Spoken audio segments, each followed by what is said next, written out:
been driving trucks across the country for 15 years now. You'd think there's no road, no stretch of highway, no lonely truck stop I haven't seen. In my line of work, you get used to strange hours, empty highways, and the quiet solitude of midnight hauls. Most nights it's comforting, just me, my truck, and the miles stretching on under a sky full of stars. But that night, something changed. It was around 11:30 p.m. I just left Bismarck, North Dakota, hauling industrial parts that were due in Kansas City by the next afternoon. Nothing heavy, just a light load, and the money was decent enough to keep me moving through the night. I've driven some long hauls, but that particular stretch of Route 90 was eerily empty. Even for a Monday night, I'd expected at least a few other rigs or maybe a stray car or two. But that road was a ghost town. For the first hour, I rode in silence, the steady hum of the engine and the whir of the tires against asphalt keeping me company. Then, at some point after midnight, I noticed a pair of headlights in my side mirrors. They were far back, almost like little pinpricks of pale light in the dark. Another trucker maybe, or someone who'd pulled onto the road behind me. I didn't think much of it. It's a wide open stretch, plenty of room for two. But as the miles ticked on, I noticed the lights hadn't moved. They stayed the same exact distance behind me, neither getting closer nor falling back, just hovering there. I figured he might be cruising at my speed, maybe trying to keep his distance or avoiding the effort to pass on the narrow highway. But after another hour, I couldn't shake the feeling of those lights watching me, like two eyes that never blinked. It was an odd thought to have, and I laughed it off. But the laughter felt forced. A while later, I took an exit for a lonely stretch of Route 90, a back road I hadn't driven in a while but knew would cut down my time. If that driver wanted to pass me, he'd get his chance there. I kept my eyes on the rear view as I made the turn, expecting to see the truck disappear behind me. But it didn't. Those two pale headlights swerved onto the exit too, sticking to me like glue. "All right, buddy," I muttered, my fingers tapping the wheel. "What's your deal?" Just to be sure, I took a series of sharp turns, trying to lose him, driving through side roads I wouldn't normally touch. But every turn, every twist, every detour, he followed. The unease simmered into a strange, creeping fear, the kind that makes your heart beat a little faster and your palms sweat. I reached for my CB radio, hoping to make contact, maybe see if he was having some kind of mechanical issue or needed a buddy on the road. The static hissed through the speaker, filling my cab with a familiar crackle. Then over the static a voice came through. It was barely a whisper, garbled and broken up, but enough to make out the words. "Shouldn't. Run." I felt a chill settle in my bones. I hadn't said anything yet, hadn't even keyed the mic. The voice seemed to crackle out of nowhere, faint and layered with the interference of 1,000 miles of radio waves. I tried to respond, but before I could get a word out, the voice cut through again, louder this time. "Don't try. Hide." I pulled the mic back, glancing at my mirrors again. The truck was still there, headlights blinking on and off, like they were barely hanging on to life. There was something wrong with that truck. Its headlights weren't bright enough, and the whole cab looked wrong, faded, like it was half there and half somewhere else. Shaking off the feeling, I pressed the gas, determined to put some real distance between us. But the ghostly truck kept up, moving as if it had no weight, like it was skimming over the pavement. And then I saw it up close. I couldn't see much detail, but its paint looked black, almost matte. Not the shiny, polished kind, but faded, chipped, as if it had been driven through hell and back. There were no logos, no identifying marks, not even a license plate that I could see. Just a blank cab, looming in the darkness, gaining on me as my truck whined and sped faster down the road. My pulse was racing, and I found myself holding my breath, waiting, hoping this nightmare would end. I reached down, fumbling with my CD player, hoping music might break the tension, but as I hit play, the static from the radio only grew louder, shriller. And then, as if on cue, the headlights behind me disappeared. Relief washed over me. Maybe the truck had finally given up, or maybe it had taken a side road. Whatever the reason, I was grateful to be rid of it. But that relief was short-lived. As I passed through a shadowed stretch, the two dim lights reappeared, this time much closer than before. I could feel them, two unblinking eyes boring into the back of my head. My heart pounded as the truck surged forward, almost close enough that I could see inside the cab. But when I looked, I saw nothing but darkness. The driver was just a shadow, a silhouette that seemed to move, its form blending into the shadows. I could feel the terror building, creeping up my spine as I stared at the faceless figure behind the wheel. The radio crackled to life again, and the voice came through, clearer this time. "You shouldn't have left." The voice was hollow, empty, like it was coming from another world. My heart pounded in my chest as I pushed the pedal to the floor, my engine screaming as I barreled down the highway, desperate to escape the phantom truck behind me. But no matter how fast I went, the ghost truck stayed with me, gliding through the darkness, its headlights casting long shadows on the road ahead. Finally, I saw a glimmer of hope, a truck stop up ahead, its neon lights casting a soft glow over the parking lot. I pulled in, parking near the edge of the lot, my hands shaking as I killed the engine. I watched in the mirror, waiting, but the ghost truck didn't follow me in. It vanished into the night, leaving me alone in the eerie silence. I stumbled out of my truck, feeling the cold night air bite into my skin as I walked into the diner. There was another trucker sitting at the counter, an old guy with a gray beard and tired eyes. I told him about the truck, hoping he'd have some explanation. But he just looked at me, his face growing pale. "You saw it too," he whispered, his voice barely audible. I nodded, feeling a shiver run down my spine. He told me the story then, about a trucker who died on this road years ago, his rig overturning in a storm. They never found his body, just his truck, burned out and empty, like he'd vanished into thin air. Some folks say he's still out there, looking for his final destination, doomed to roam the highways forever. I left the diner, the weight of his words heavy in my mind.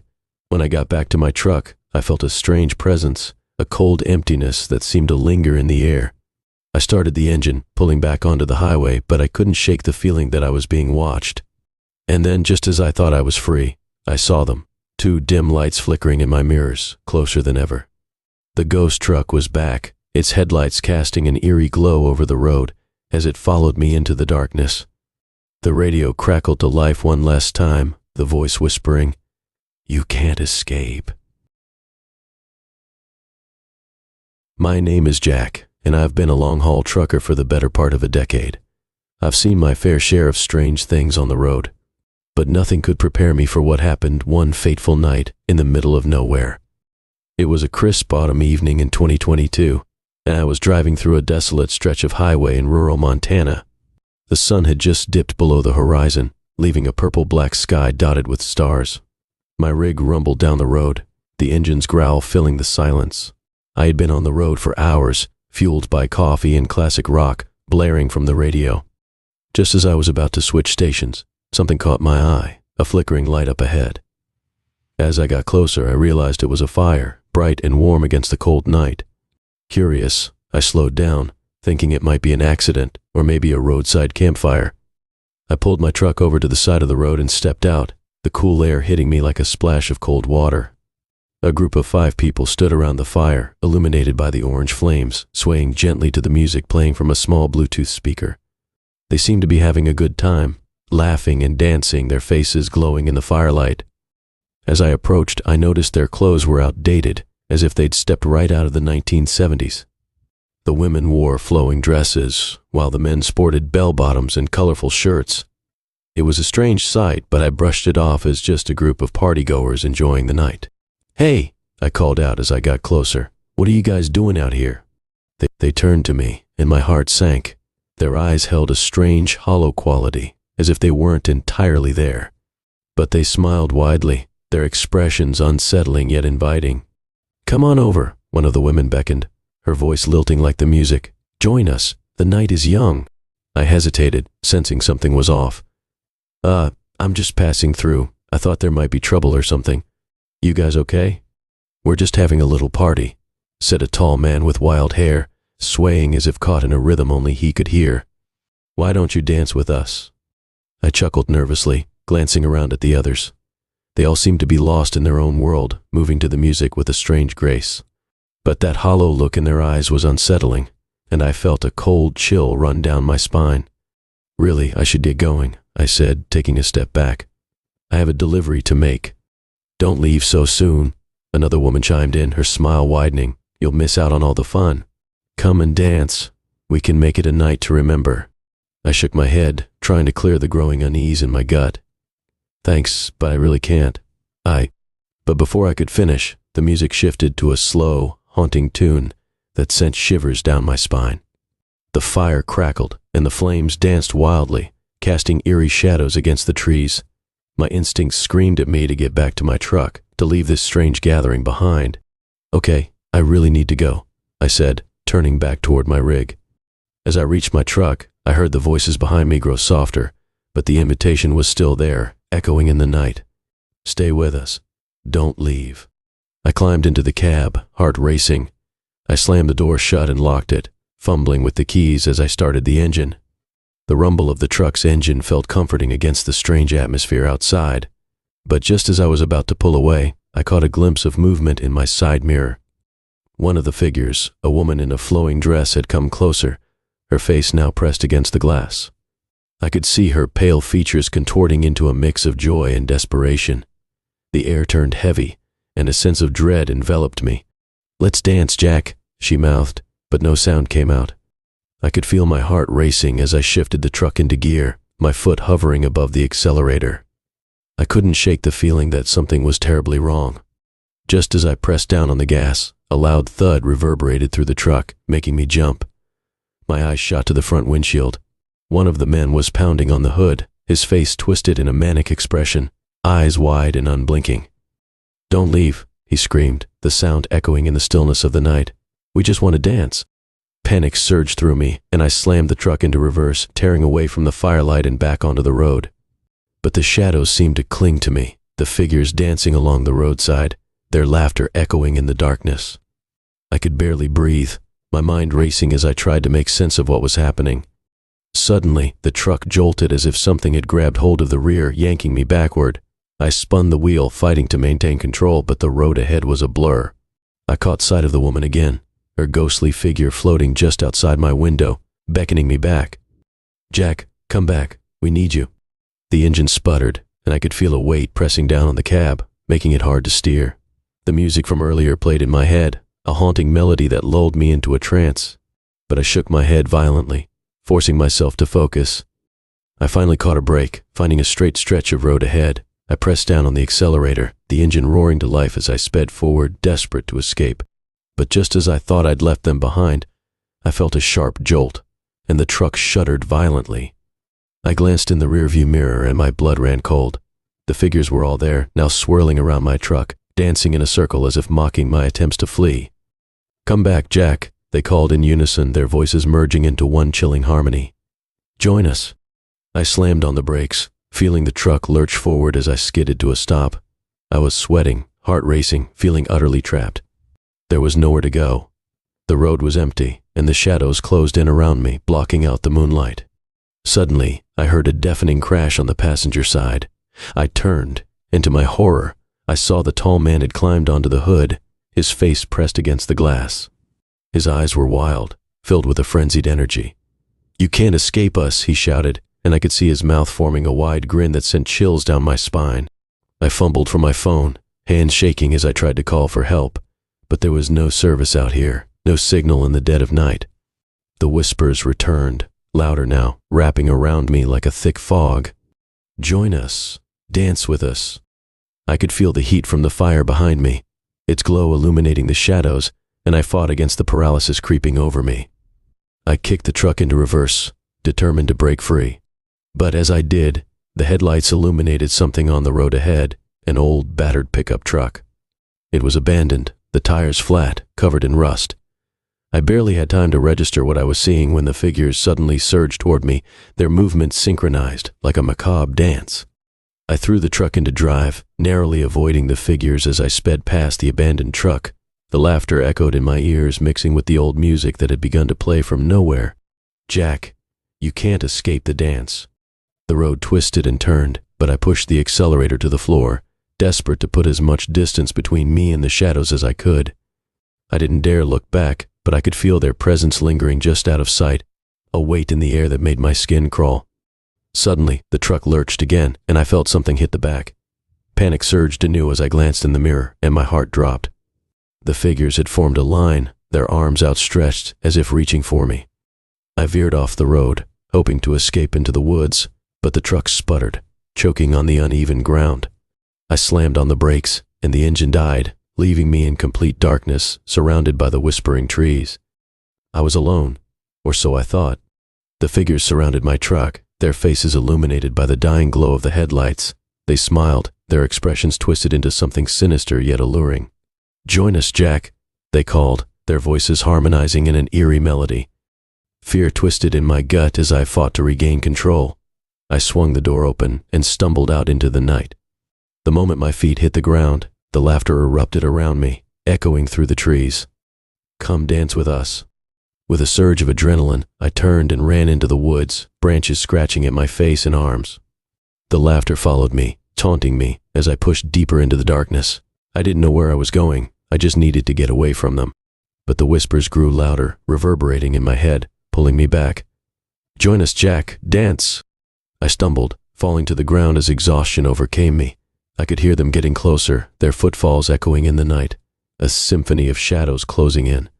And then, just as suddenly as it began, everything went silent.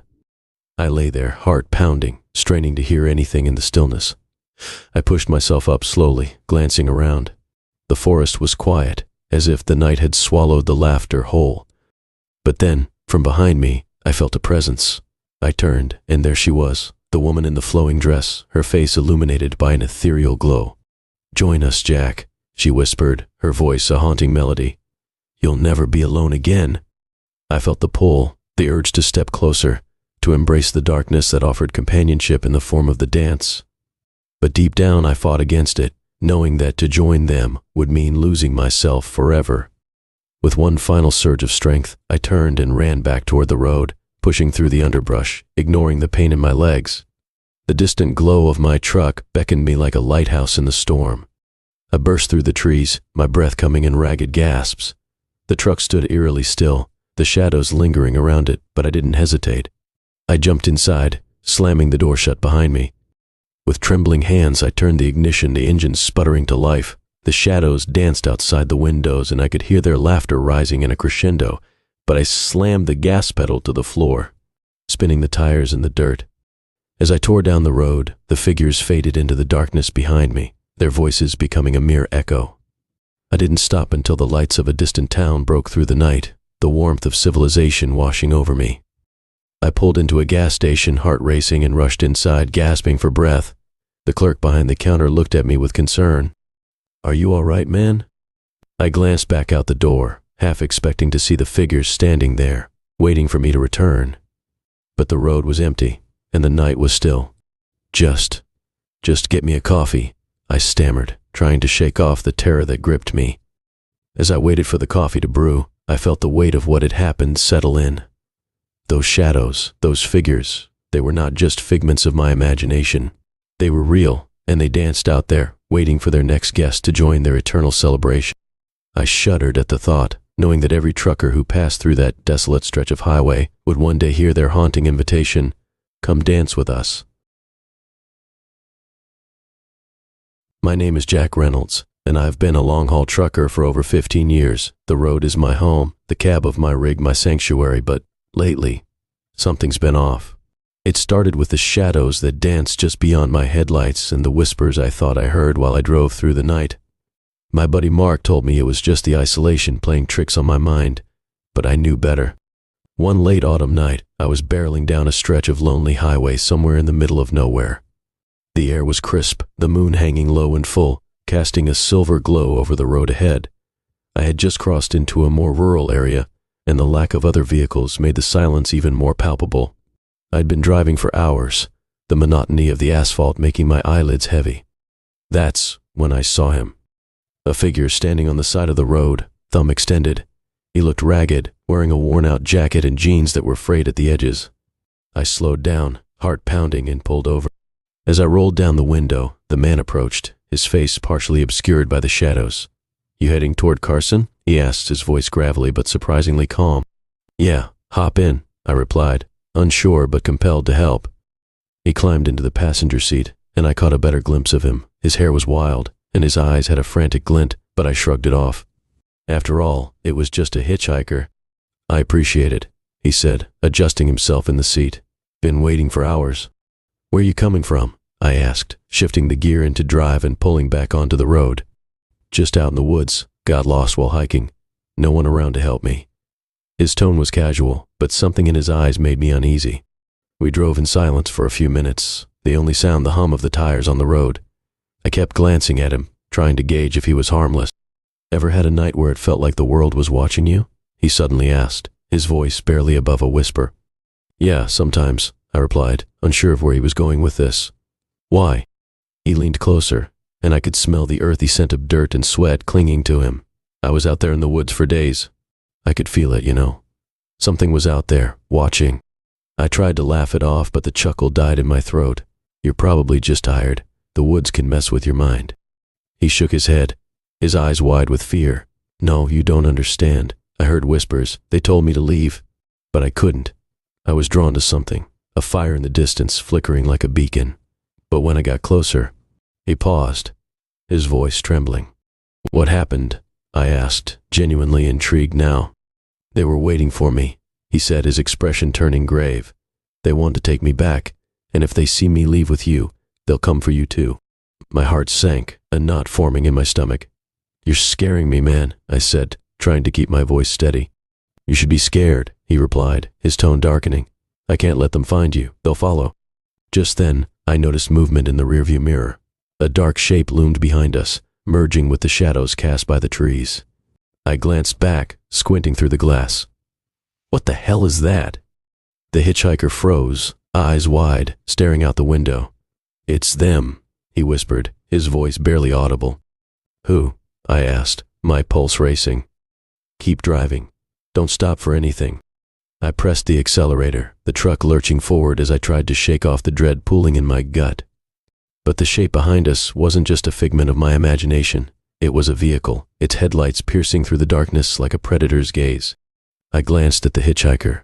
What do I do? Don't look back, he hissed. Just drive. Don't let them see you. The road ahead twisted and turned, but the vehicle stayed right behind us, keeping pace. It was an old pickup, rusty and worn, its engine roaring like a beast hungry for prey. My instincts kicked in, and I pressed down on the gas even harder, the truck's engine growling in protest. As we sped down the road, the hitchhiker gripped the armrest, his knuckles white. They won't stop until they get me, he said, panic rising in his voice. They can smell fear. What do you mean they can smell fear? I shouted, struggling to keep my focus on the road. You're not making any sense. They're drawn to it, he yelled, his face contorting with fear. You need to stay calm or they'll take both of us. I swallowed hard, trying to tamp down the rising tide of panic. The trees blurred by as we continued to speed down the highway, but the pickup remained close behind, relentless. Why don't you just tell me who they are? I shouted, desperate for answers.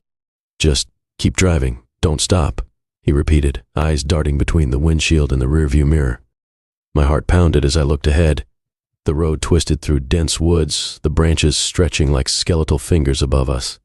I could feel the weight of the hitchhiker's fear pressing down on me, suffocating.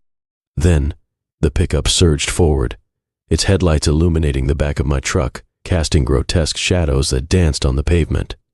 They're getting closer, the hitchhiker cried. Suddenly, the pickup swerved, cutting in front of me, blocking the road. I slammed on the brakes, the truck skidding to a stop just inches away from a collision. What the hell? I yelled, gripping the wheel tightly. The man in the pickup jumped out, a wild look in his eyes, and ran toward us, arms flailing as if he were trying to ward off an unseen threat. Get out of the truck, he screamed, eyes wild with fear. You need to get away. From what? I shouted back, confusion and terror coursing through me. Before he could answer, something moved in the shadows behind him, an unnatural shape, dark and swirling, darting between the trees. The air turned thick with dread, and I felt an overwhelming urge to flee. Get back, the hitchhiker shouted, his voice rising above the chaos. But the man from the pickup continued to charge forward, face contorted in terror. I turned to the hitchhiker, desperation in my eyes. What do I do? Drive, now, he screamed. I didn't need to be told twice. I hit the gas, veering around the man and back onto the road. The hitchhiker flung himself against the dashboard, and I glanced in the mirror to see the dark shape coiling behind us, trailing like smoke, eager and hungry. We sped away, but the fear settled in my chest like lead. The hitchhiker's breathing was erratic, matching the racing of my heart. You don't understand, he gasped. They won't let you go. They need to finish what they started. Oh, what are you talking about? I demanded, desperation creeping into my voice. He turned to me, eyes wild, sweat glistening on his forehead. "The woods, man, they want to claim you. They've been watching for years. If you don't do something, if you don't make a choice." "What choice?" I felt the urge to scream but fought to keep my composure. "Turn off the road," he shouted. "They'll follow the fear. If we can lose them in the woods, we might escape." Without thinking, I swerved off the highway onto a narrow dirt road, the tires kicking up dust and gravel. The hitchhiker gripped the dashboard, his face pale as he braced himself for the jarring bumps. "Keep going," he urged, voice frantic. The truck rattled and shook as we barreled deeper into the woods, branches clawing at the sides of the vehicle. The darkness enveloped us, the only light coming from the headlights piercing through the black.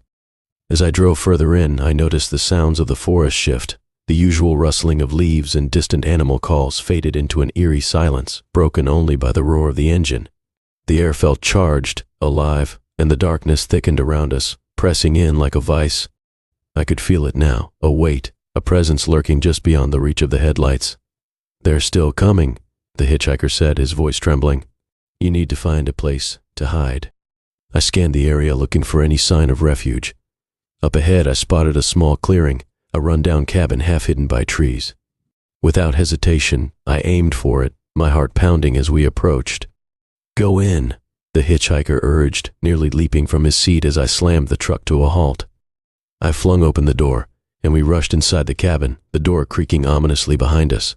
The interior was dark, dust motes dancing in the air as I fumbled for a light switch. When I found it, the dim light flickered to life, casting long shadows across the room. We stood in silence, hearts racing, the weight of dread palpable. The hitchhiker leaned against the wall, panting heavily. "If we can just stay quiet," he whispered. But then, I heard it, a soft scratching at the door, like nails against wood, followed by a low, guttural whisper that sent shivers down my spine. "They're here," the hitchhiker breathed, his eyes wide with terror.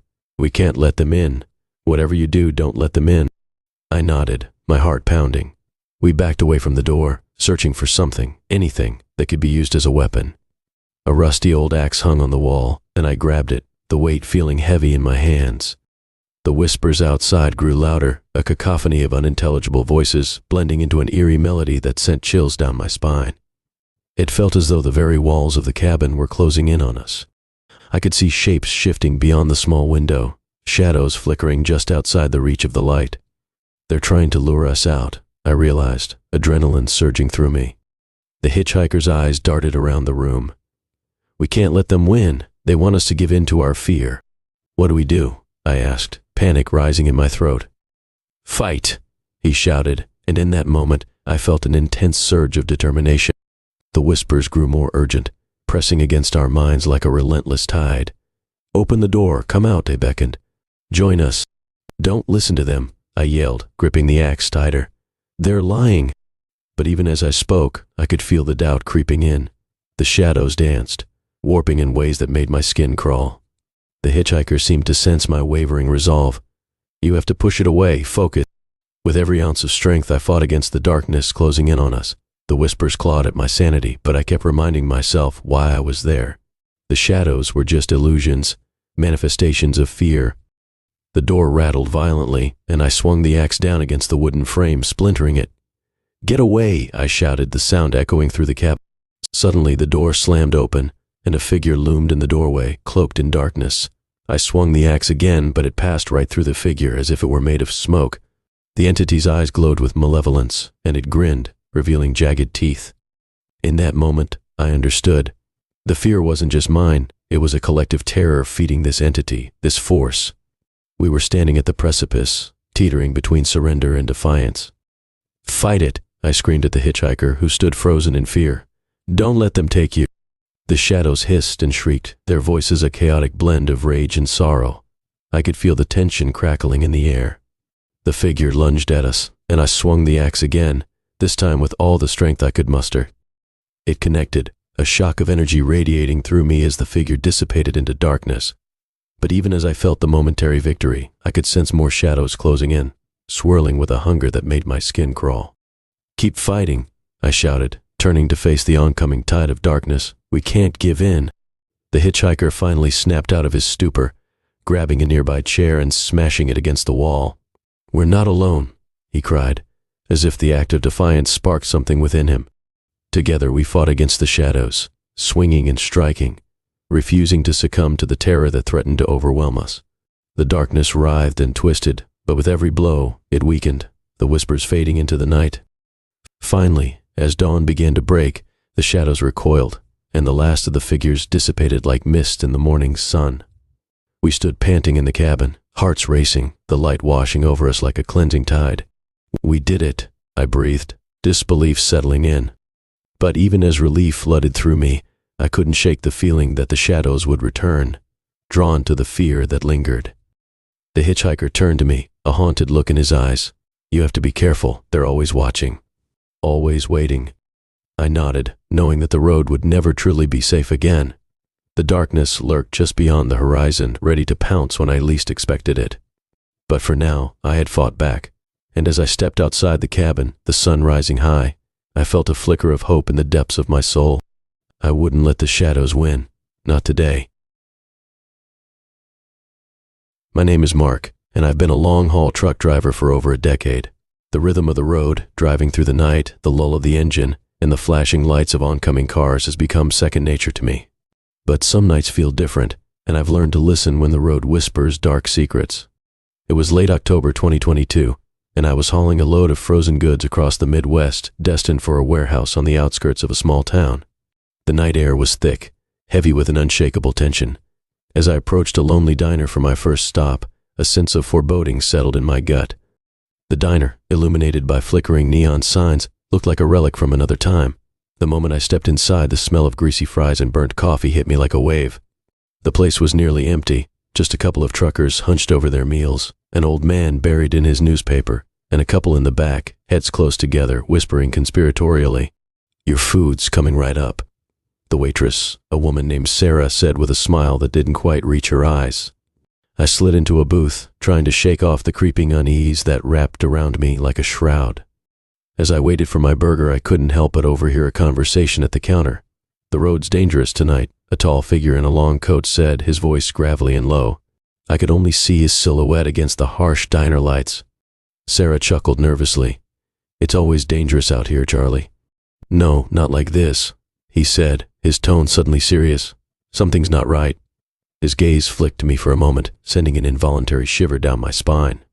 Before I could ask what he meant, my food arrived.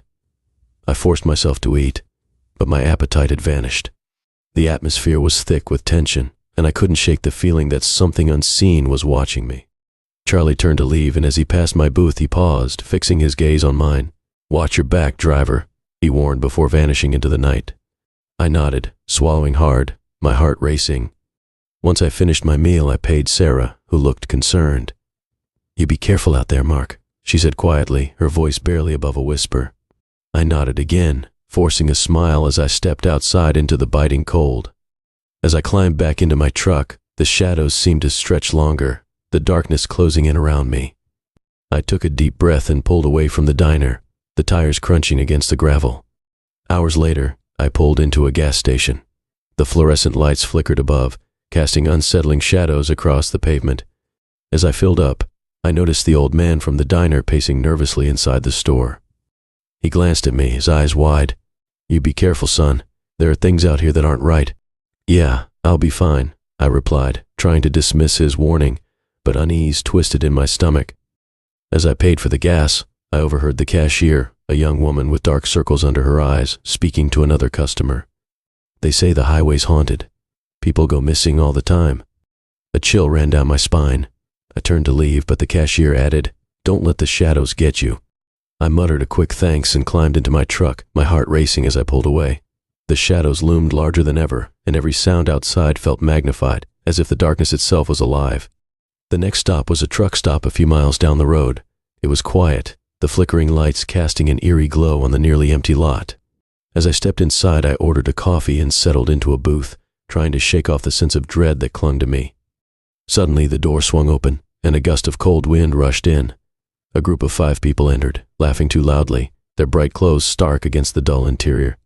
They seemed out of place, like a carnival that had strayed too far from home. "Look at this place," one of them said, smirking, "perfect for a late-night horror movie." They settled into a booth across from me, their laughter ringing hollow in the otherwise silent truck stop. I stole glances at them, the vibrant colors of their clothing clashing with the grim atmosphere. They looked like they were playing a part in a sick joke. One of them, a woman with bright red hair and a mischievous smile, caught my eye. "Hey you," she called out, leaning over the table. "You look like you could use some fun. Come join us." My gut twisted with unease. "I'm good, thanks," I muttered, looking away, but their laughter echoed in my mind, a chilling reminder of how easily things could slip into madness. Suddenly, the lights flickered, plunging the diner into darkness for a split second. When they came back on, the group was gone, vanished as if they had never existed. "What the hell?" I whispered, bewildered. The cashier looked just as shocked, her eyes wide. "Did you see that?" she asked, her voice trembling. I nodded, my heart pounding. "Where did they go?" "I don't know, but they weren't real," she said, shaking her head. "They lure you in, and then—" I didn't want to hear any more. I bolted from the truck stop, fear clawing at my insides. I climbed into my truck, heart racing, desperate to leave the night behind. As I drove, the road stretched ahead, illuminated by my headlights. I pulled over at a rest area, needing to clear my head. The lot was eerily quiet, a ghostly stillness hanging in the air. I got out and walked around, trying to shake off the weight of the night. Suddenly, I heard a rustling in the bushes nearby. I paused, straining to listen, but the rustling grew louder, and a figure stumbled into view. A young man, disheveled and wide-eyed, as if he had just run from something terrible. "Help me," he cried, glancing over his shoulder as if something were pursuing him. "Hey, what happened?" I asked, stepping closer, concern flooding my mind. "They're coming. You have to get out of here," he shouted, backing away from the bushes, panic etched on his face. "Who? What's going on?" He didn't answer, his eyes darting wildly. "They're not real. They'll get you." Before I could react, he turned and bolted back into the darkness, leaving me standing there, heart pounding. The air felt charged, and I could feel eyes watching me from the shadows. I hurried back to my truck, desperate to escape whatever darkness had followed me. As I climbed inside, I glanced in the rearview mirror, half expecting to see whatever haunted the boy lurking behind me. But there was nothing, just the stillness of the night and the oppressive weight of dread pressing down on me. I started the engine and pulled away, but the feeling of being watched lingered, wrapping around me like a noose. Finally, I arrived at the warehouse where I was to make my delivery. The sun was just beginning to rise, casting a dull light across the lot. I parked the truck and stepped outside, relieved to be at my destination. But as I walked toward the entrance, I couldn't shake the feeling that something was waiting for me inside. The door creaked open, and a man in a reflective vest greeted me, but his eyes held a flicker of fear. "Morning. You're right on time," he said, glancing at the truck. "Yeah, I've had a strange night," I admitted, rubbing my eyes, trying to shake off the exhaustion. He raised an eyebrow. "You okay? You look a bit pale." "Just tired," I replied, forcing a smile. As I unloaded the truck, the weight of the night pressed down on me, suffocating. I felt a cold breeze sweep through the warehouse, and for a moment, the shadows seemed to thicken, a darkness closing in around me. Suddenly, I heard a whisper, a soft, almost melodic sound. I turned to see a shadow moving across the wall, a figure darting in and out of sight. My heart raced as I strained to see, but it was gone before I could get a good look. "Hey, everything all right?" the man asked, noticing my sudden stillness. "Yeah," I lied, trying to shake off the unease. "Just thought I saw something." He shrugged but glanced toward the shadows with concern. "You know, this place has a reputation. Some say it's haunted." I forced a laugh, but it felt hollow. "Yeah, I've heard that before." As I finished unloading, the chill in the air grew more intense, the shadows deepening. I could feel a presence lingering, something dark and ancient, waiting for the right moment to reveal itself. Just then I heard the whisper again, clearer this time. "Mark." It was soft, almost familiar, and it sent a shiver down my spine. "Who's there?" I called out, my voice shaking. The man looked at me, his eyes wide with fear. "Did you hear that?" I nodded, dread pooling in my stomach. "What is it?" I don't know," he stammered, backing away, "but we need to get out of here." Before we could leave, the shadows deepened, swallowing the light. I stumbled back, my heart racing as the whispers grew louder, echoing around me, wrapping around my mind like a vice. "Get out, get out, get out," they chanted, a chorus of tortured souls lost in the darkness. I ran for the exit, but the shadows twisted and turned, blocking my path. "No, let me out," I screamed, panic gripping me. Just as I reached the door, I felt a cold hand grasp my shoulder, and I turned to see a ghostly figure behind me, pale and hollow, its eyes sunken and void. "You're not leaving," it whispered, voice like rusted metal. I bolted back, terror surging through me. I dashed outside, gasping for breath, the morning light feeling like salvation. I climbed into my truck, heart racing, and slammed the door shut. As I started the engine, I glanced in the rearview mirror one last time. The warehouse loomed behind me, an ominous shadow, but just before I drove away, I caught a glimpse of the figures standing at the edge of the lot, watching. Their hollow eyes seemed to bore into my soul. I pressed the gas pedal down, eager to leave the horror behind, but as the sun rose over the horizon, I couldn't shake the feeling that something had followed me, lingering just out of sight, waiting for the next chance to pull me back into its dark embrace. My name is Smith, and I've been a trucker for 22 years. I've traversed countless highways and back roads, hauling everything from fresh produce to heavy machinery.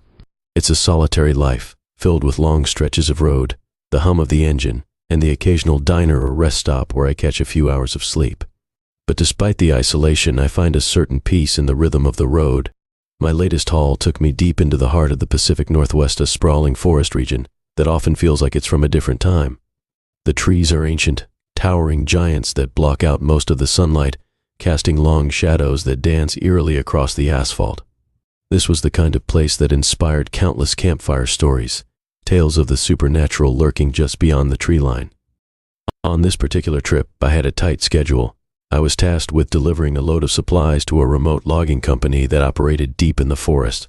They needed the supplies urgently, and I was the only driver available for the job. So, I threw my gear in the cab, fueled up, and set out into the thick woods, determined to make the delivery on time. As I drove, I couldn't shake the feeling of being watched. The trees lined the road like sentinels, their twisted branches reaching out as if trying to grasp my truck and pull it into the depths of the forest. I brushed off the unease, attributing it to the late hour and the isolation. The road was empty, save for the occasional deer that darted across my path, and the only sound was the steady thrum of my rig. After a few hours, the sun dipped below the horizon, and darkness enveloped the forest like a heavy blanket. I turned on my headlights, the beams slicing through the shadows. The eerie quiet settled in, broken only by the distant sounds of rustling leaves and the occasional snap of a twig. The weight of the woods pressed in on me, and I felt a chill crawl up my spine. I was approaching the turnoff for the logging road when my GPS glitched, the screen flickering before it completely shut down. Great, I muttered to myself, tapping the screen in frustration. Just what I need. I fumbled for the old paper map I kept in the glove compartment. It was creased and worn, but it still had the route I needed. I pulled off to the side of the road to get my bearings. As I unfolded the map, I noticed a strange chill in the air, a biting cold that seeped into my bones. Just a chill, I told myself, trying to ignore the prickling sensation at the back of my neck. The forest was unnaturally silent, and I had the unsettling feeling that I wasn't alone. After a few minutes, I found the right path and climbed back into the truck. As I pulled onto the logging road, the gravel crunched beneath my tires, and the trees closed in around me. The feeling of being watched intensified, and I couldn't shake the sense that eyes were following me through the darkness. The road twisted and turned, winding deeper into the forest. The further I drove, the more claustrophobic the surroundings became. I was completely isolated, miles away from any semblance of civilization. My headlights illuminated the road ahead, but beyond that, the darkness seemed to stretch endlessly, swallowing everything in its path. After about 30 minutes on the logging road, I finally spotted a flicker of light in the distance. It was faint but promising, a sign that I was getting closer to my destination. I pressed on, my heart rate steadying at the thought of unloading and getting back on the road.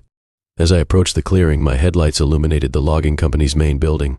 It was a large, weathered structure, looking as if it had been there for decades. A couple of trucks were parked outside, and I felt a sense of relief wash over me. I had made it. I parked my rig and climbed out, stretching my legs as I took in the surroundings. The air was thick with the smell of pine and something else, something earthy and decaying. I brushed it off as a byproduct of the logging operation. A figure emerged from the shadows of the building. A burly man with a scruffy beard and a hard hat perched atop his head. "You Smith?" he called, his voice deep and gravelly. "That's me," I replied. wiping my hands on my jeans as I approached him. "Got a delivery for you." He nodded and led me around to the back of the building, where they had a loading dock. I backed my truck up to the dock and we started unloading the supplies. "Thanks for getting here so quickly," he said, heaving boxes off the truck. "We've had some issues with the weather and needed these supplies fast." "Not a problem," I replied, trying to sound cheerful despite the oppressive atmosphere. As we worked, I couldn't shake the feeling that something was off. The forest felt alive, the trees whispering to each other in a language I couldn't understand. Once the truck was empty, I wiped my brow and glanced at the man. "All done. You mind if I take a quick break before I head back? It's been a long drive." "Sure, take your time," he said, his expression unreadable. "But be careful out there. The woods can be unpredictable." I chuckled nervously, trying to dismiss the foreboding words. "I'll be fine." I stepped outside the building, breathing in the fresh air and trying to shake off the uneasy feeling that clung to me. I walked around the clearing, taking in the towering trees and the sounds of the forest. There was something serene about it, but I couldn't ignore the sense of isolation that gnawed at me. As I wandered, I noticed a path leading into the woods, overgrown and barely visible. It piqued my curiosity, and against my better judgment, I decided to follow it. After all, what's the worst that could happen? The path wound deeper into the forest, the underbrush crackling under my feet. The trees loomed above me, their branches reaching out like gnarled fingers. The sunlight barely penetrated the canopy, and the air felt thick and heavy. As I walked, I began to hear a faint sound, like distant laughter echoing through the trees. It sent chills down my spine. I paused, straining to listen, but the laughter faded into silence, leaving only the rustling of leaves. "Get a grip, Smith," I muttered to myself. "It's just your imagination." I turned back, but something caught my eye, a flash of movement deeper in the woods. I hesitated, my instincts screaming at me to leave, but curiosity pulled me forward. I couldn't resist the urge to investigate. I pushed through the underbrush, the laughter growing louder. It was a child's laughter, innocent and carefree, but it felt wrong, out of place in the eerie silence of the forest. I followed the sound, my heart racing until I came to a small clearing. In the center stood a circle of trees, their trunks blackened as if charred by fire, and in the middle of the clearing was a group of children, their backs to me. They danced and twirled, their laughter echoing through the trees, but there was something strange about them. They wore tattered clothes, and their movements were jerky, almost unnatural. "Hey," I called out, stepping into the clearing. "What are you kids doing out here?" They stopped suddenly, turning in unison to face me. Their eyes were wide and unblinking, and their smiles stretched too wide, revealing teeth that were sharp and unnatural. I felt a wave of dread wash over me as I stumbled back, heart pounding. "What the hell?" I muttered, instinctively reaching for my phone, but it was dead. The realization hit me like a punch to the gut. I was completely cut off from the outside world. The children began to move toward me, their laughter turning into a dissonant chorus that echoed in the clearing. I turned to run, panic rising in my throat. But as I sprinted back toward the path, I realized the way I had come was gone. The trees closed in around me, branches twisting and intertwining, blocking my escape. "No, no, no," I yelled, pushing through the underbrush. But the forest seemed alive, shifting and contorting, making it impossible to find my way back. I stumbled, falling to the ground as the laughter grew louder, drowning out my thoughts. I could feel them behind me, the children with their predatory grins, their laughter ringing in my ears. "Join us, Smith," they chanted, their voices haunting and sing-song. "Play with us in the dark." I forced myself to stand, adrenaline coursing through me as I sprinted in a random direction, desperate to escape. The trees loomed overhead, shadows dancing in the fading light. I could hear their footsteps behind me gaining ground, and I pushed myself harder, lungs burning as I ran. Just as I thought I'd be caught, I burst into another clearing, this one larger and filled with the remnants of an old campsite. Abandoned tents were scattered around, and a fire pit sat in the center, overgrown with weeds. I gasped for breath, scanning the area for any sign of a way out. But as I turned, I saw them, standing at the edge of the trees, their eyes glinting with malevolence. "Come back, Smith," one of them called, stepping forward. "We just want to play." I felt a surge of rage mixed with fear. "Get away from me," I shouted, grabbing a fallen branch from the ground. "I'm not playing your games." But the children just laughed, a sound that chilled me to the bone.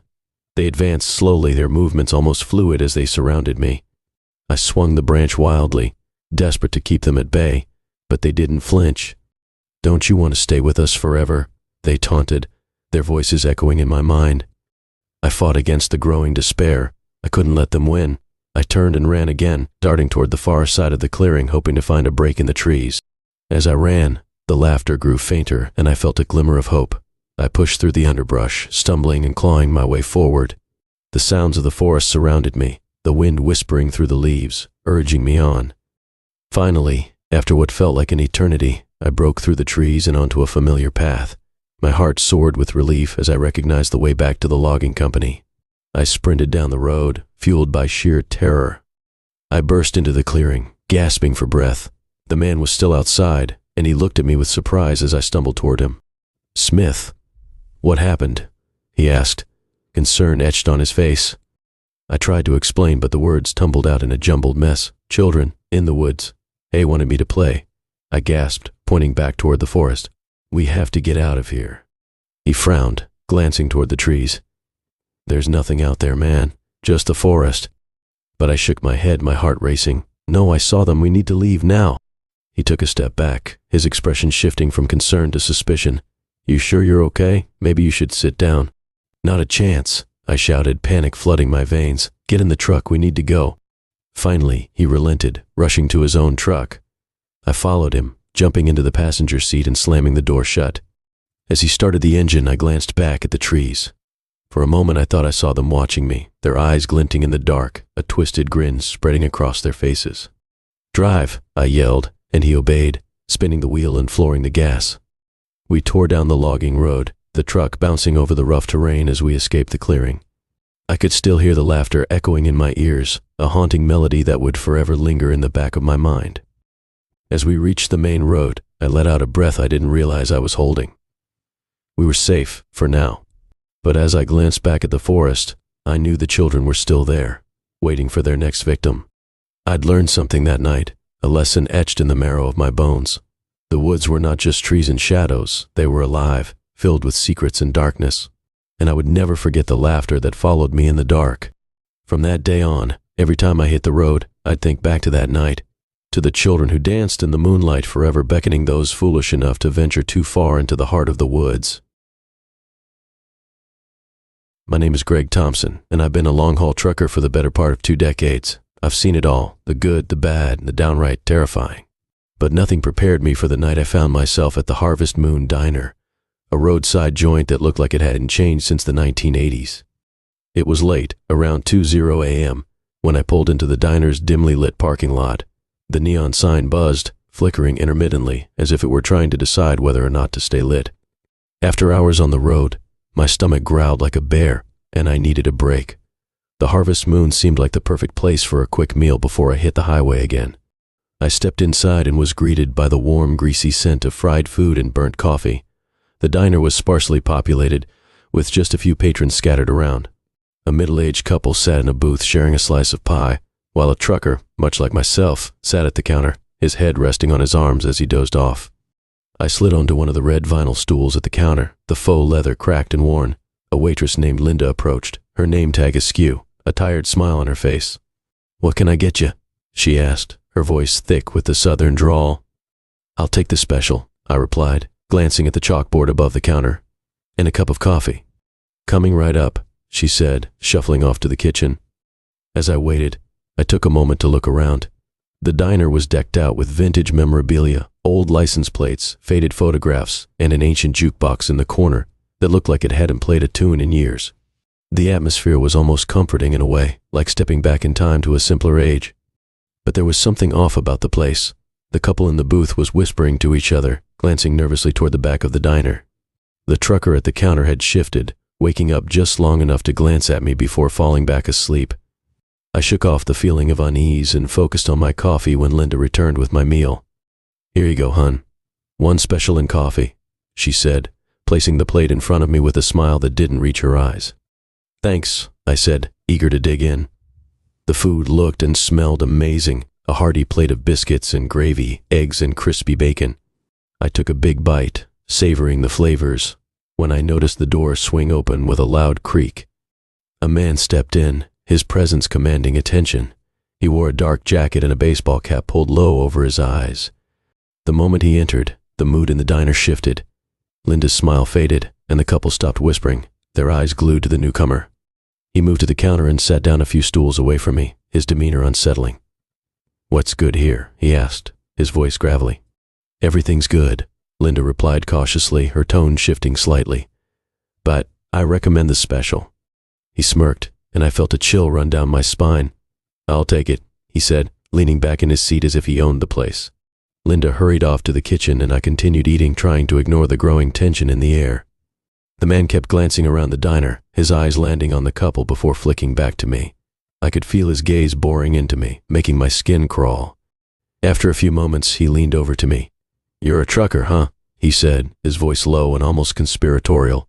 "Yeah," I replied, not wanting to engage but feeling the pressure to respond. "Just passing through." "Where are you headed?" he asked, his interest piqued. "Just up the highway to deliver some goods," I said, trying to sound casual.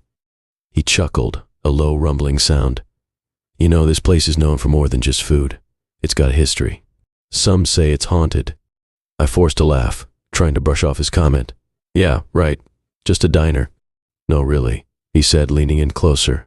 "A guy was murdered here years ago, stabbed in the back. They say he never left." I felt a cold sweat break out on my forehead, my appetite suddenly vanishing. "That's just a story," I said, trying to dismiss his words. The man shrugged. "Maybe. But I've heard some strange things happen around here at night." I looked toward the couple again, who were now staring wide-eyed at the man, and I realized I wasn't the only one feeling unsettled. Just then, the lights flickered, and the jukebox in the corner clicked on, playing a haunting old tune that echoed through the diner. Linda returned with the man's food, placing it down in front of him without saying a word. He grinned at her, a predatory look in his eyes, and I felt my heart rate quicken. Something wasn't right. I decided it was time to leave. I slid off the stool, leaving a few crumpled bills on the counter. "Thanks for the food," I said, trying to sound casual as I moved toward the door. The man's laughter rang out behind me, dark and hollow. "You really should stay a bit longer.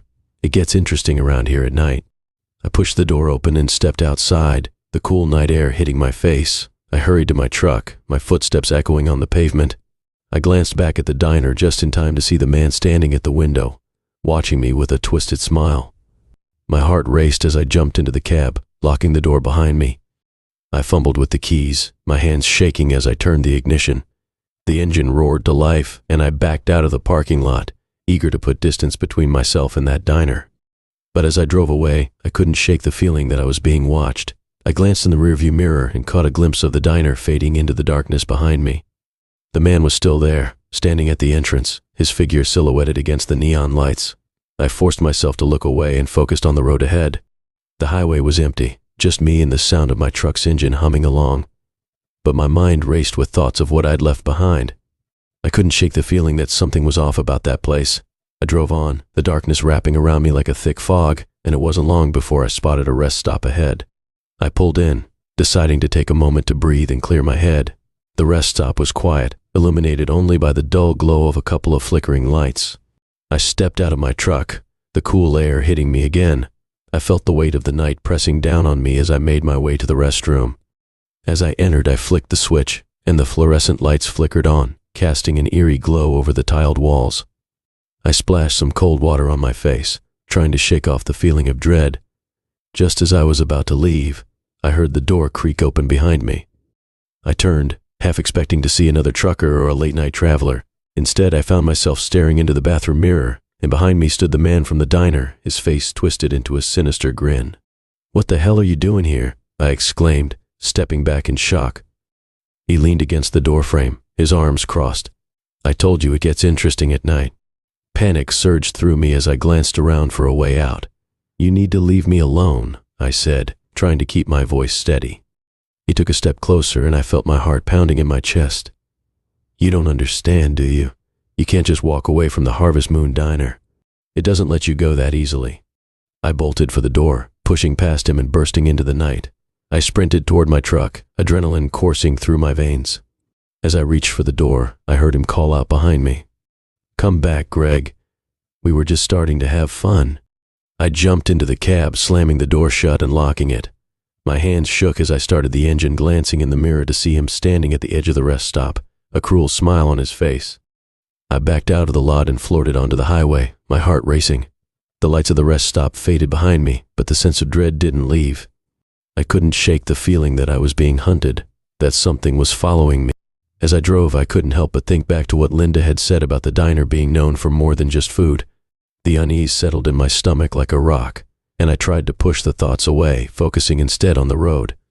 But then, the radio crackled to life, cutting through the silence. I fumbled with the knobs trying to turn it off, but the static persisted. I caught snippets of a news report, the anchor's voice tinged with urgency. Mysterious disappearances have been reported along Highway 69. Authorities urge drivers to remain vigilant and report any suspicious activity. My heart dropped as the anchor's voice trailed off into static, and I felt the hairs on the back of my neck stand on end. I glanced in the rearview mirror again, expecting to see the man from the diner, but all I saw was darkness. I drove for what felt like an eternity, the road stretching endlessly before me. I kept glancing in the mirror, half expecting to see headlights behind me, but there was nothing. No other vehicles on the road, just me, the truck, and the oppressive silence of the night. Finally, as the first hints of dawn began to creep over the horizon, I spotted a gas station ahead. I pulled in, desperate for some kind of comfort or safety.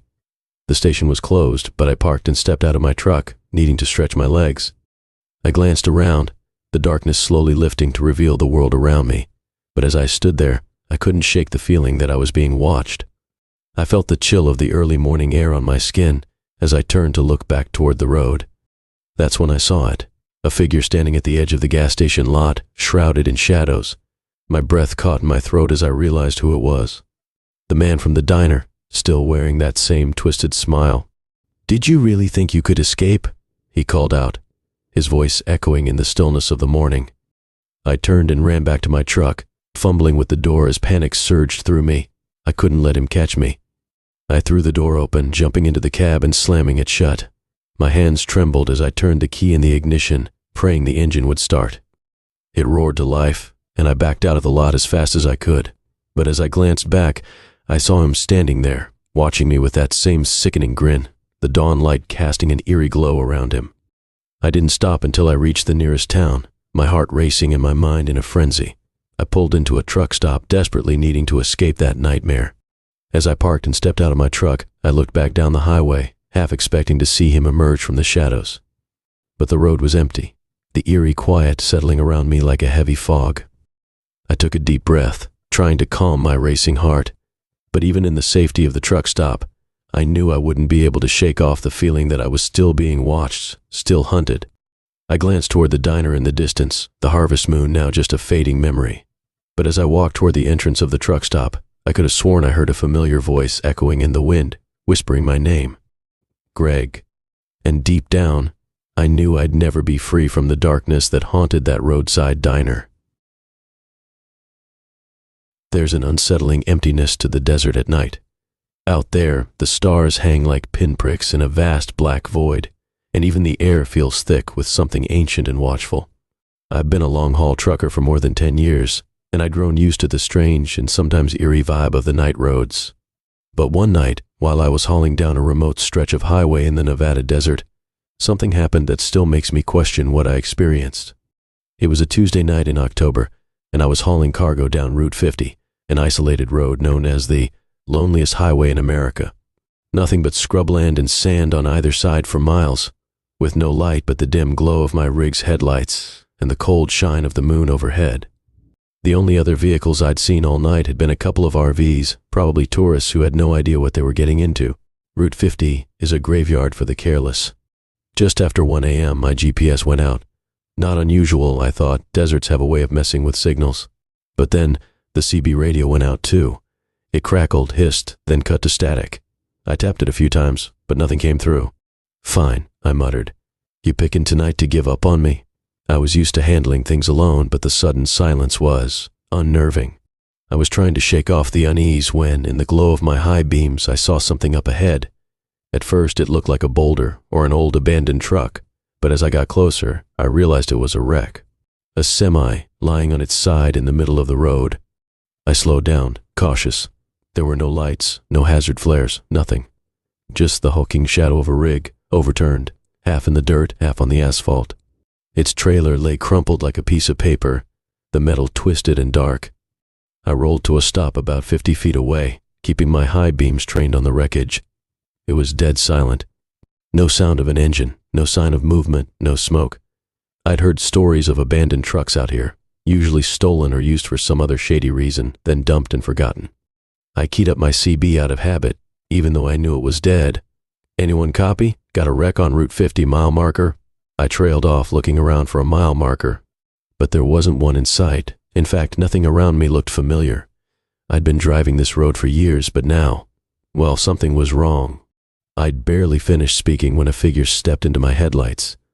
A man, tall and thin, wearing a long coat and a trucker's cap. His face was in shadow, but I could see his hands, pale and raw, with what looked like dried blood smeared across his knuckles. He raised his hand, waving at me slowly. My gut told me to keep driving. I don't usually pick up hitchhikers, especially not in the middle of the night, especially not out here. But something in his slow, almost mechanical wave, it made me feel like I had no choice, like he was pulling me in somehow. Against my better judgment, I rolled down my window. "Need help?" I called out, trying to keep my tone casual, though my hands were clenched tight on the wheel. The man nodded slowly, his face still hidden in shadow. "Truck broke down," he said in a low, flat voice. I glanced at the wreckage, then back at him. "Looks like more than just a breakdown," I said. "Where's your cargo?" "Any other passengers?" His head tilted slightly, as if he didn't quite understand the question. "It's just me," he murmured. "And my rig." The way he said it, with a strange emphasis on my rig, sent a chill down my spine. "Well," I said slowly, "I can give you a lift to the nearest town, but I gotta warn you, it's a few hours out." I was half hoping he'd say no, but he just nodded again, like that's exactly what he'd been expecting. The man climbed into the passenger side of my cab, moving with a stiff, almost unnatural motion. Up close, I could see his face better. His skin was pale and drawn, his eyes dark and empty, like they weren't even looking at me, just through me. He settled in, not buckling his seat belt, just staring straight ahead. The silence was thick between us, and I could feel my pulse pounding in my ears. After a few miles of driving, he spoke, his voice barely above a whisper. "Do you know this road?" he asked. "Yeah," I replied, trying to keep things light. "Been driving it for years, so you could say I know it like the back of my hand." He didn't respond, just kept staring ahead with that same vacant expression. A few minutes passed, and then he asked, "Do you know who drives this road?" The question was strange, unsettling. I forced a chuckle. "Well, yeah, truckers mostly, folks passing through." He shook his head slowly. "No, the ones who are here, when no one else is." My hands tightened on the wheel. "You mean the night drivers?" He turned to me, and his eyes seemed to darken, filling with something that looked almost like fear, or maybe recognition. "No, not them. The ones who don't leave." The temperature in the cab seemed to drop, and a cold sweat broke out on my forehead. I forced myself to keep my eyes on the road, refusing to look at him. But I could feel his gaze on me, heavy and unblinking. "You ever hear about the hauler in the hollow?" he asked. I swallowed hard. "No, can't say I have. It's an old truck, rusty and worn. They say it's been driving these roads longer than anyone can remember," he continued, his voice low and steady. "No one knows who drives it. No one's ever seen the driver. But if you're out here long enough, you'll see the truck." I felt a chill run down my spine. I'd heard plenty of ghost stories from fellow truckers, but this one felt different, more personal somehow. "What happens if you see it?" I asked, trying to keep my voice steady. The man didn't answer right away. He just stared out the window, his face expressionless. Finally, he murmured, "If you see it, it means it's seen you." I glanced in my rearview mirror, half expecting to see a pair of headlights in the distance, but there was nothing but darkness behind us. A long silence followed, stretching out like the endless road before us. Then, without warning, the man spoke again. "It found me," he said, his voice barely audible. "I was driving one night just like this. My rig broke down, and then it came. The hauler. It's been following me ever since." I felt a cold knot form in my stomach. "You're saying it's after you?" He nodded slowly, his face pale and drawn. "It doesn't stop. It just follows, waiting." A sudden flash of light in my side mirror caught my attention, and I looked back. There, far in the distance, a pair of dim headlights appeared, flickering like dying embers. I glanced at the man. He was staring straight ahead, his face tense. "It's coming," he whispered, barely moving his lips. I gripped the wheel tightly, my heart racing. I didn't know what to believe, but something in the man's voice, the way he seemed so certain, it made me feel like I was in real danger. The lights grew brighter, and I could see a shape forming in the darkness, a rusty old truck, its paint peeling and faded, the windshield cracked and blackened. "Don't stop," the man said, his voice trembling. "Whatever you do, don't stop." I nodded, my foot pressing harder on the gas pedal as the old truck drew closer. It didn't make a sound, no rumble of an engine, no hum of tires on asphalt. Just the silent, relentless approach of something ancient and malevolent. We drove on, the haunted rig following us like a shadow. And though I can't say for sure what it was, one thing is certain. I never saw that passenger again after he vanished at the next stop, leaving nothing behind but a chill in the air and the memory of those empty haunted eyes. It was supposed to be a straightforward job. I'd been on the road for hours hauling goods across state lines, and this warehouse on the outskirts of town was my final stop before heading home. My dispatcher described it as a quick drop-off, just unload a few pallets and I'd be on my way. The pay was good and it didn't seem like too much trouble. But by the time I arrived, it was nearly midnight, and something about the place didn't feel right. The warehouse sat on the edge of an industrial district, a part of town where everything looked half abandoned. Nearby buildings were run down and covered in graffiti, windows shattered, and doors hanging loose. The only source of light was a single flickering street lamp casting long, twisted shadows across the cracked asphalt. The quiet was unsettling, the kind of stillness that makes you feel like you're somewhere you don't belong. I parked my rig, killed the engine, and stepped out. A chill hung in the air, and an uncomfortable prickle crept up my spine as I surveyed the scene. Usually warehouses like this one had someone on duty, even during the graveyard shift. But there wasn't a soul around. No lights, no sounds, no night guard or worker to greet me. "Hello," I called out, my voice echoing off the building's metal siding. The silence that followed seemed to swallow my words whole. Shrugging off I went around to the back of the truck to start unloading. I figured I could get this done quickly and be back on the road in no time. I'd unloaded 2 pallets and had just set them near the door when I heard something. A faint metallic clink that came from somewhere inside the warehouse. I froze, listening. It was faint, almost inaudible, but enough to put me on edge. The sound repeated, like metal tapping against metal, coming from deep within the building. Probably just an old pipe or something, I muttered to myself, though I wasn't entirely convinced. I decided to ignore it and keep working. I returned to the truck, grabbed the next pallet, and set it down with the others. But as I lowered the liftgate and came back, I realized something odd.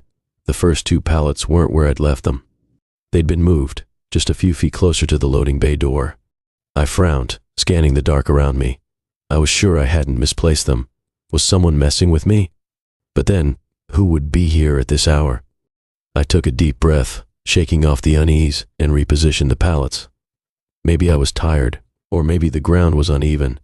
But as I went back to grab the 4th one, my mind kept wandering back to the eerie silence, broken only by the occasional rustle of the wind outside. I stacked the last pallet, stood up, and took a few steps back. But as I turned to leave, the unmistakable clink of metal echoed again from within the warehouse, closer this time, sending a shiver down my spine. I could no longer ignore it. "Hello?" I called out, my voice quivering. Silence. I waited, listening, hoping to hear the footsteps or see some sign of another person, but there was nothing. After a moment, I shook my head, trying to brush off the unsettling feeling. Maybe someone was playing a prank, or maybe it was just my nerves. I tried to tell myself that. Just as I turned to make my way back to the truck, I heard it, a slow, dragging sound, metal scraping against concrete. I stopped dead in my tracks. My heart began to pound as I strained my ears, trying to pinpoint the direction of the noise. It was coming from somewhere deeper in the warehouse. Instinctively, I took a few steps back, glancing over my shoulder toward the door. But just as I was about to make a run for it, I saw a shadow at the far end of the aisle between the shelves. It was faint, barely more than a blur, but it was there, something moving in the darkness. My breath caught in my throat as I squinted, trying to make out what it was. The shadow shifted, slowly emerging from the dark recesses of the warehouse.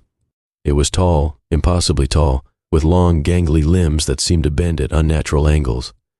It wore something that looked like an old, tattered coverall hanging loose on its thin frame. I felt frozen in place, trapped between the urge to run and the need to know what I was seeing. But then it moved, taking a step forward, dragging something heavy along the floor.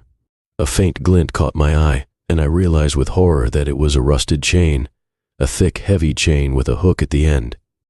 My body screamed for me to move, but I couldn't tear my gaze away from the figure as it drew closer. Its head tilted slowly to the side, and even from where I stood, I could see its face, or rather the absence of one. Where there should have been eyes, there were only hollow, sunken pits, and its mouth hung open in a silent scream, a void that seemed to swallow the light around it. I stumbled back, my boots scraping against the concrete as I finally managed to break free from my paralysis.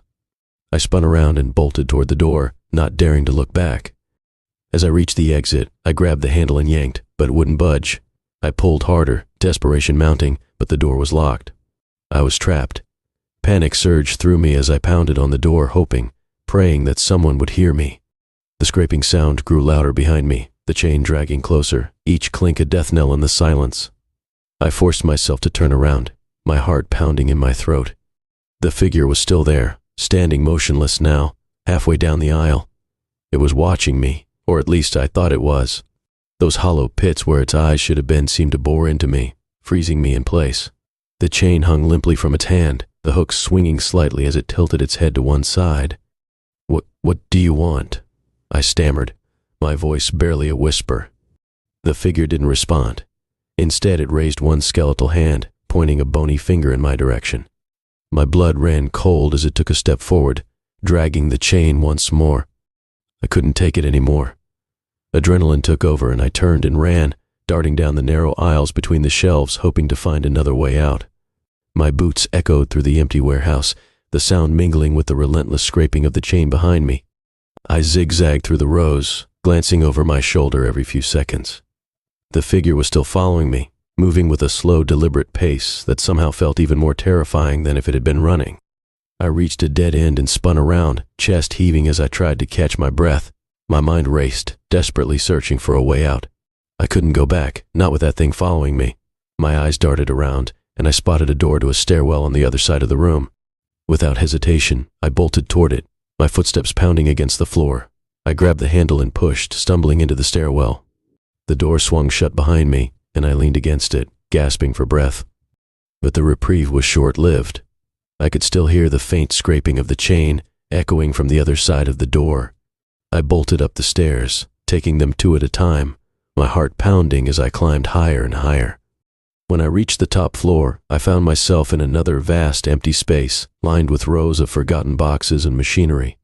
The windows were grimy, covered in years of dust and grime, but I could see faint outlines of the parking lot outside.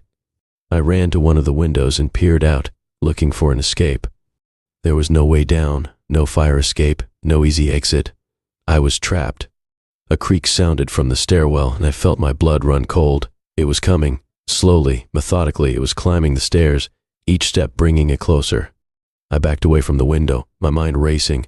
I needed to hide, to find some place where it couldn't find me. I spotted an old storage cabinet in the corner of the room and darted toward it, pulling the door open and squeezing inside. I pulled the door shut, plunging myself into darkness. My breath came in shallow gasps, and I fought to stay quiet, listening to the faint sounds of the figure's approach.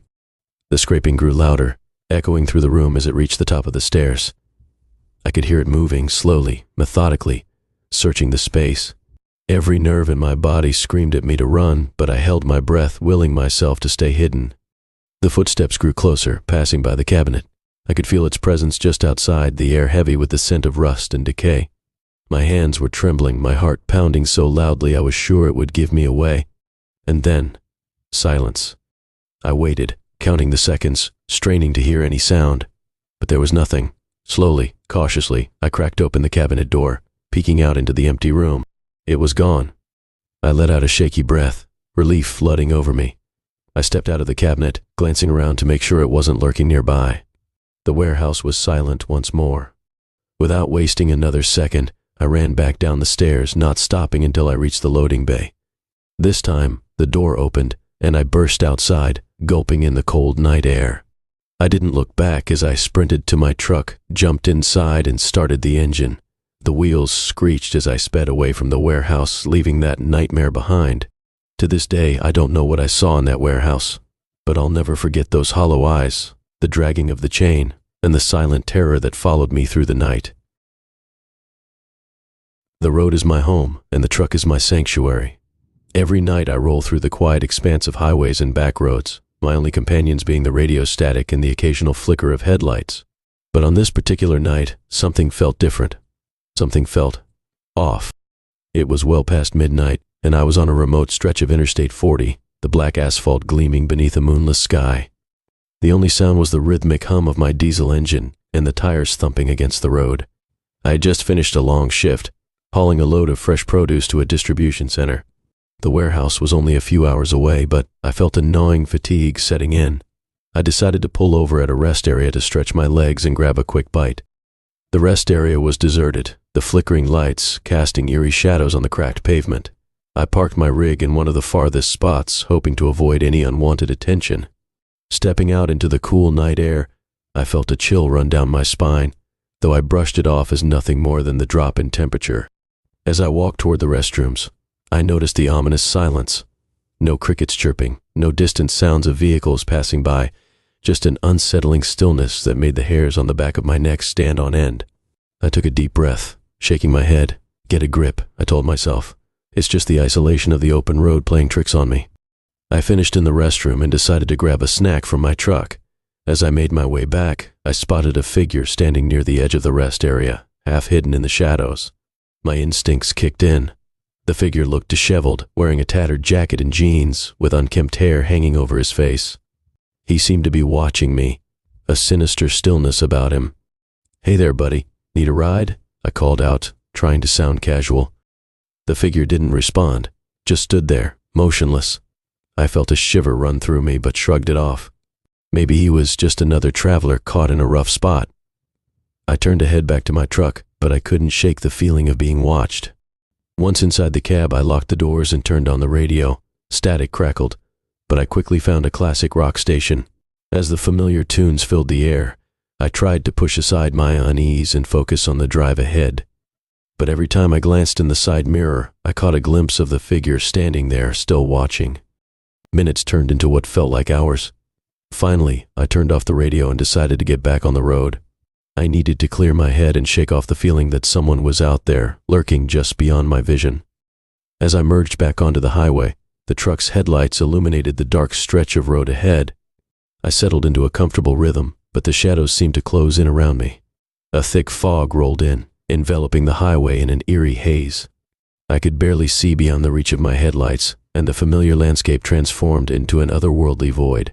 Suddenly, I noticed something in the middle of the road, a shape dark and twisted, barely visible in the fog. My heart raced as I slammed on the brakes, skidding to a stop just inches from the figure sprawled on the pavement. I leaned forward, squinting to see better, and felt a wave of nausea wash over me. It was the same figure from the rest area, lying motionless in the road. My instincts screamed at me to drive away, but something compelled me to check. What if he was hurt? I couldn't just leave him there. I climbed out of the cab, heart pounding in my chest. As I approached the figure, I realized the man was covered in dirt and grime, his breathing shallow. "Hey, you okay?" I called out, kneeling beside him. He didn't respond. I could barely see his face, but I caught a glimpse of wide, terrified eyes that seemed to stare right through me. Panic surged through me. Something was terribly wrong. I shook him gently. "Hey, can you hear me? We need to get you help." Just then, a loud clang echoed through the night, and I jumped back, scanning the area for the source. The fog thickened, swirling around me, and my heart raced as I noticed shadows flickering at the edge of my vision. "Get away from him," a voice called out from the darkness. I whipped around to see another figure emerging from the fog, a woman this time. She looked just as disheveled as the man, her eyes wide with fear. "He's not what he seems," she screamed, stepping closer. "You need to leave." Confusion flooded my mind. "What are you talking about? Who are you?" "Run," she shouted, her voice cracking with urgency. Before I could react, the first man lunged at me, gripping my ankle with surprising strength. I kicked him away and stumbled backward, my heart racing. The woman shouted again, "Get back in your truck, now." Instinct kicked in. I scrambled to my feet and bolted back toward my rig. I could hear the man behind me, groaning and dragging himself across the asphalt. The fog swirled around me, distorting my vision, and I could barely see the door handle as I fumbled with it. Come on, I hissed, finally yanking the door open and diving inside. I slammed it shut and locked it, gasping for breath. I glanced in the side mirror, and my stomach twisted. The woman was now crouched next to the man, her hands gripping his shoulders. They both looked up at me, eyes wide and pleading, but something in the back of my mind warned me to drive away. As I turned the key in the ignition, I caught another glimpse of the figure. The man's face was twisted in an expression of agony, but it was the woman's gaze that haunted me. There was a desperation in her eyes, a silent plea for help that made me hesitate. Suddenly, the fog began to recede, revealing the road ahead. I could see the outlines of the rest area in the distance, and the shadows of trees lining the highway. My heart raced, and I felt torn between the instinct to flee and the urge to help. Before I could make a decision, the radio blared to life, cutting through the silence. A deep, static-laden voice crackled through the speakers. "You shouldn't be here. It's not safe. Drive away." I felt a cold sweat trickle down my spine. My hands trembled on the steering wheel. "What do you mean?" I shouted at the radio, my voice echoing in the cab. "Leave now. They're not what they seem," the voice warned again. Panic surged through me, and I didn't need to be told twice. I slammed my foot on the accelerator and peeled away from the rest area, the gravel crunching under my tires. The last thing I saw in the rearview mirror was the woman's terrified expression, fading into the fog as I sped away. I didn't stop until I was miles down the highway, heart racing and palms sweaty. The landscape blurred by, a whirl of trees and darkness. My mind raced, replaying the events in my head. What the hell had just happened? But even as I drove, I felt that gnawing sensation in the pit of my stomach, the feeling that I hadn't escaped yet. I glanced in the side mirror, expecting to see the two figures pursuing me, but the road behind me was empty. Relief washed over me, but it was short-lived. The eerie stillness of the night pressed down around me, suffocating. I needed to calm down, to get my head straight, so I turned up the radio, trying to drown out the memories of the fog and the faces. A country station crackled to life, twanging guitars filling the cab. I let the music wash over me, but it did little to ease the tension coiling in my chest. I needed to stop and gather my thoughts. There was a rest area up ahead, a safe place to pull over and figure out what to do next. I slowed as I approached the rest area, the familiar signs flickering in the darkness. But as I rolled to a stop, I felt a chill creep back in. The place was empty, and the air felt thick with a foreboding heaviness. I parked the truck and sat for a moment, staring out into the shadows. What if those people were right? What if something was out there, something that was waiting for me? I took a deep breath, trying to shake off the anxiety. I stepped out of the truck and made my way toward the restrooms, hoping the stark fluorescent lights would provide some comfort. Inside, I splashed cold water on my face, staring at my reflection in the mirror. My eyes were wide with fear, and I could see the tension etched in my features. I needed to calm down, needed to remind myself that I was just a truck driver on the road. Nothing more. As I turned to leave, a strange noise echoed from the back of the restroom. It sounded like someone whispering. My heart dropped. I peered into the shadows at the far end, trying to catch a glimpse of what was there. "Hello?" I called out, my voice trembling. The whispering stopped. Silence engulfed me, thick and suffocating. I stepped closer, peering into the darkness. "Is someone there?" A figure stepped into the light, and I felt my blood run cold. It was the woman from before, her eyes wide with terror. "You shouldn't have come back," she said, her voice shaking. "What do you mean?" I stammered, backing away. "I thought you needed help." "Help?" She laughed bitterly, shaking her head. "You don't understand. It's not safe here. You need to leave." Before I could respond, I heard a low growl emanating from the shadows behind her. My heart raced as I saw movement, dark shapes slithering in the corners of the restroom, emerging from the darkness like phantoms. "Run!" she shouted, and in that moment, I didn't need to be told twice. I sprinted past her and out of the restroom, the sounds of chaos following me. I reached my truck, fumbling for the keys as I felt a rush of air behind me. I jumped inside, locking the doors and starting the engine in a frantic rush. The figures emerged from the shadows, their forms grotesque and distorted. I slammed the accelerator down, tearing away from the rest area as the figures loomed in my rearview mirror. I drove without stopping, the night stretching on into an endless blur. Hours passed as I kept my eyes glued to the road, my heart racing. But no matter how far I drove, I could feel the weight of the night pressing down on me. The figures from the restroom haunted my thoughts, their distorted faces and hollow eyes seared into my mind. Finally, I saw the lights of a truck stop in the distance, a beacon of safety amidst the darkness. I pulled in, parking the truck and jumping out. The familiar sounds of engines and voices greeted me, and I felt a rush of relief. As I made my way toward the building, I turned to glance at the highway behind me. Nothing but darkness stretched out into the void. I stepped inside, hoping to find a moment of solace. But the moment I crossed the threshold, the air felt heavy once more. I scanned the room, catching snippets of conversations and laughter, but something was off. The faces were too pale, their smiles too wide. It was as if everyone in the room was in on a secret, one that I wasn't privy to. I approached the counter, my heart racing. The clerk looked at me with an unsettling grin, his eyes gleaming with something unspoken. "Welcome. What can I get for you tonight?" "Just some coffee, please," I said, trying to keep my voice steady. As he poured the coffee, I glanced around the room, searching for any sign of normalcy. But the laughter grew quieter, the conversations faded into whispers. I felt the weight of their gazes, all eyes on me, judging, waiting. The clerk slid the coffee across the counter, and I took it with a shaky hand. "You know," he said, leaning in closer, "the road can be a dangerous place at night. You should be careful where you stop." My pulse quickened and I nodded, forcing a smile. "Yeah, I'll keep that in mind." Just then the door swung open and a chill swept through the room. The woman from the restroom stepped inside, disheveled and wide-eyed, and the atmosphere shifted.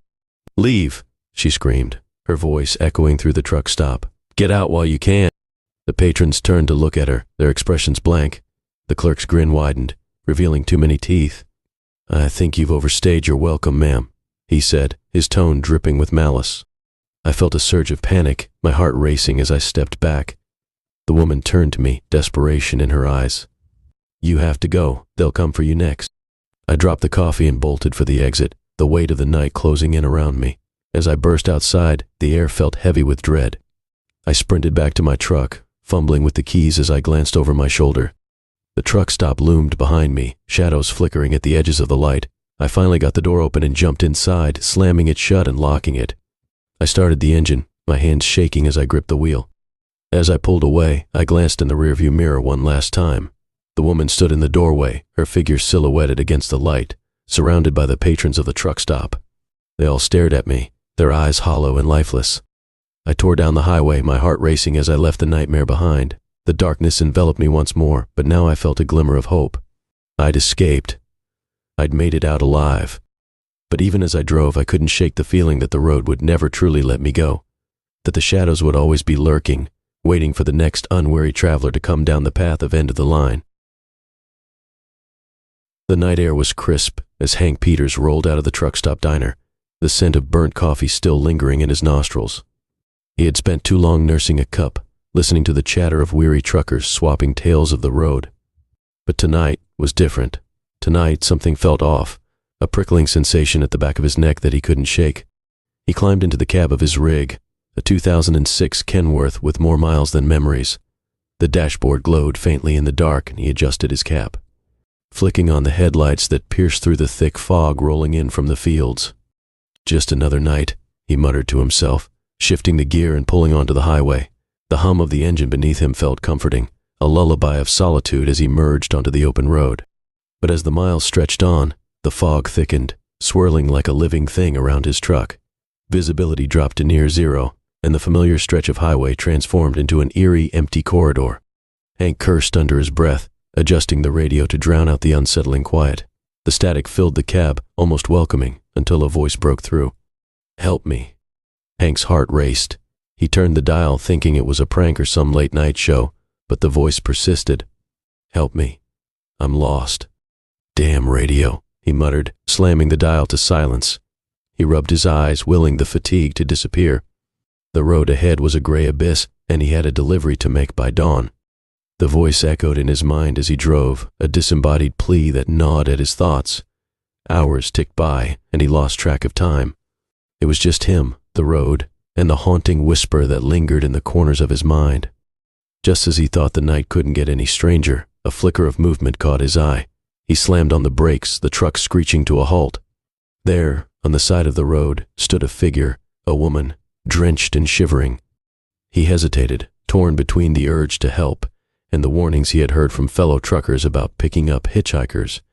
But the look in her eyes, a mixture of fear and desperation, pushed him to act. "Need a ride?" he called out, opening the passenger door. She climbed in without a word, her clothes soaked and her hair plastered to her face.